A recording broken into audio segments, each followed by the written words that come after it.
everyone. Hi, I am Khadijatul Kubra Maisha. I am a student of class 5 at M Government Primary School, Hatia, and I also member of Hatia Language Club.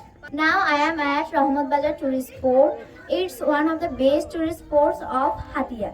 Now I am giving a presentation of Rahmat Bazar Tourist Port. So let's get started. Rahmat Bazar Tourist Port is beautiful place of Hatia. It is a place where people can enjoy nature and time spent in peace.